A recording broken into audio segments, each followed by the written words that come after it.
अस्सलाम वालेकुम, मैं हूं शाहिद हुसैन। मेरे साथ नदीम काज़मी साहब मौजूद हैं। सर, आपकी बेटी भी लापता हुई, मीडिया पर चीज़ सामने आई, आप अदालत से रजू किया। अदालत से जो कुछ हो रहा है वो हम रिपोर्ट कर रहे हैं आगे। लेकिन क्या बच्चियों की जो गुमशुदगी का मामला है, ख़ासतौर पर यहाँ से सिर्फ एक केस नहीं, दुआ का और दर्जनों केसेस आप भी टीवी पर रोज़ देख रहे होंगे, तो क्या ऐसा मामला है जिसकी वजह से यहाँ से बच्चियों को, मासूम बच्चियों को जिसकी उम्र भी 14 साल 15 साल नहीं होती, उनको पंजाब ले जाया जाता है? कौन है ऐसे? कोई गिरोह है या कोई ज़ाती हैसियत से कोई इस तरह कर रहा है? सर बिस्मिल्लाहिर्रहमानिर्रहीम, मैं सैयद नदीम काज़मी। ये तो सिलसिला चल रहा है पहले से भी, और अदालत से तो इंसाफ मिल रहा है माशाल्लाह, और पुलिस पार्टी भी अपना काम कर रही है। अब कैसे कर रही है, अब वो अगर काम करे तो सही करे। अगर ये बच्ची अगर मेरी यहाँ से गई है तो कैसे गई है? हाईवे से कैसे इन हो गई? हैदराबाद जो है टोल प्लाज़ा, वो कैसे आउट हो गई? अब ये टैक्सी से गई या जहाज़ से गई? अब पहली बात तो मेरी बच्ची के पैसे नहीं, अब उसको घर से किस तरीके से किडनैप किया गया। अब मेरी मोहल्ले की लेडीज़ ने ये बताया है, कहने जी कोई एक औरत थी और 2 जेंट्स थे, मेरी बच्ची को लेके गए। अब ये पता नहीं चल रहा है सही वो लेडीज़ कौन है। अब उसको बयान दिलवा रहा है वहाँ पर तोता शरीफ के अंदर। अब वो नहीं, मैं तो अकेली गई थी।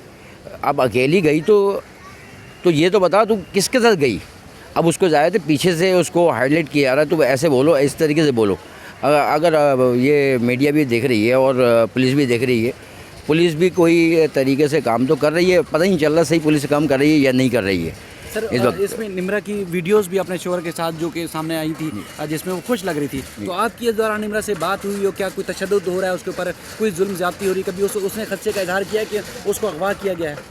जी हाँ, वो ईद के तकरीबन चौथे दिन उसका कॉल आती है, कहना पापा मुझे आगे यहाँ से ले जाएं, ये मुझे मार रहा है।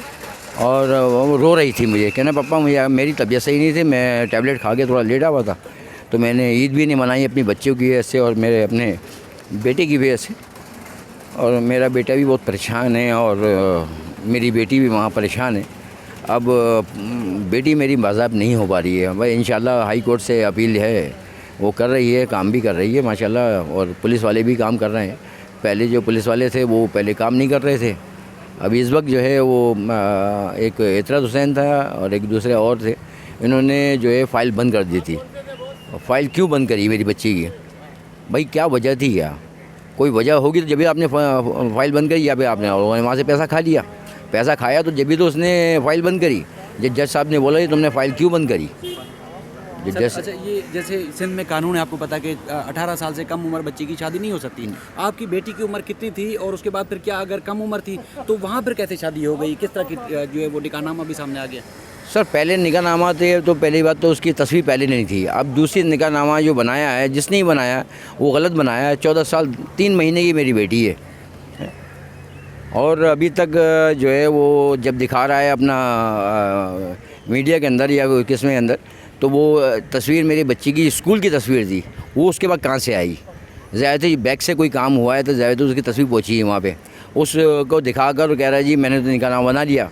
अब तोता शरीफ के अंदर बैठा हुआ है, और पहली बात तो आईओ साहब को वहाँ से होम से नहीं मिल रहा है लेटर, अगर मिल जाता तो अभी तक वो बाज़ाब्त कर लेते। तो आपका ख्याल है कि कोई गिरोह है जो मुनज़्ज़म गिरोह इस तरह काम करता है कराची में, जो यहाँ से मासूम बच्चियों को ट्रैप करके ले जाते हैं और उसके बाद फिर ये स्मगलिंग हो रही है?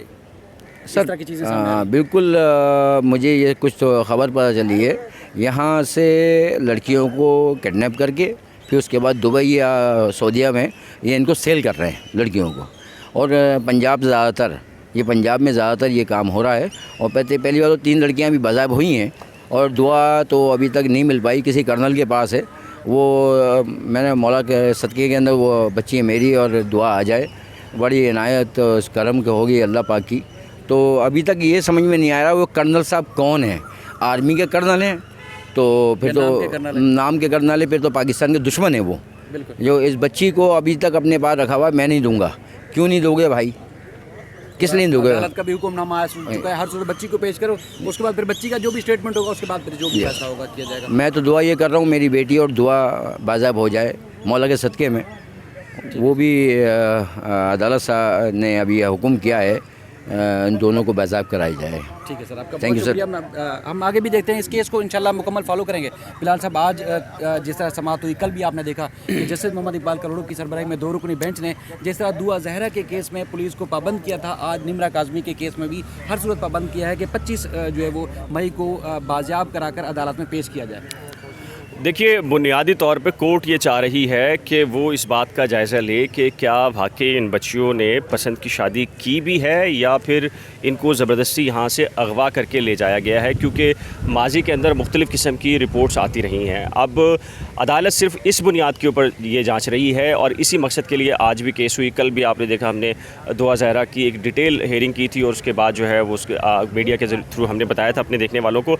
आज भी देखिए, पुलिस का निज़ाम आपके इल्म में है कि पुलिस ताकतवर के साथ खड़ी होती है। अगर यही किसी बहुत बड़े शख्स का केस होता जो मालदार होता, दौलतमंद होता या ताकतवर तरीन होता, तो आप देखते कि तमाम के तमाम जो इदारे हैं वो फ़ौरन हरकत में आते। लेकिन चूँकि आपके इल्म में कि तफ्तीशी अफसर की अहलियत के ऊपर भी सवाल उठता है, वो भी कंप्रोमाइज़ करता है कि गरीब की बच्ची है, गरीब फैमिली का मामला है, तो वो भी उतना परसू नहीं करता। कल भी हमने देखा था, जो तफ्तीशी अफसर है उसके हुलिये से आपको अंदाज़ा हो रहा था कि वो कितना एफिशिएंट हो सकता है और कितनी तफ्तीश कर सकता है, और आज भी यही हुआ है।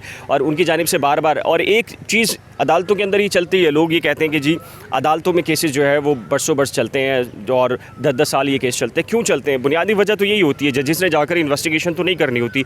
जजिस ने जाके, या उनके पास अलग से कोई फोर्स तो नहीं है कि वो लाहौर जाए या खानेवाल जाए या डेरा इस्माइल खान जाए, वहाँ से कोई चीज़ जो भी डायरेक्शन है उसको खुद जो है वो एग्जीक्यूट करवाए, ऐसा तो नहीं है। इसी पुलिस सिस्टम, इसी जुडिशल सिस्टम के अंदर जो पुलिस है, बुनियादी तौर पर उस पर ही बड़ा सवालिया निशान उठता है। आपके इल्म में कि दुआ ज़हरा का जब हमने सुना था, तो दुआ ज़हरा के बारे में कराची पुलिस ने जब लाहौर पुलिस से रब्ता किया था, तो लाहौर पुलिस ने वो एफिशिएंसी नहीं दिखाई थी और उन्होंने डंपिंग एप्लीकेशंस और इनकी रिक्वेस्ट है वो डाल दी थी और कहा कि जी हमें नहीं मालूम, और ये कराची से लड़की आई है तो कराची वाली पुलिस जाने और हमारे से क्या ताल्लुक़ है। लेकिन वो फिर कहा गया जी ओकाड़ा पुलिस के कोई ईमानदार ऑफिसर है जिसके दिल में रहम आ गया था, उसने फिर इस केस को ज़ाती हैसियत में देखा और उसने जब इस केस को उठाया तो फिर वहाँ से ये रब्ता हुआ, सारी चीज़ें हुई।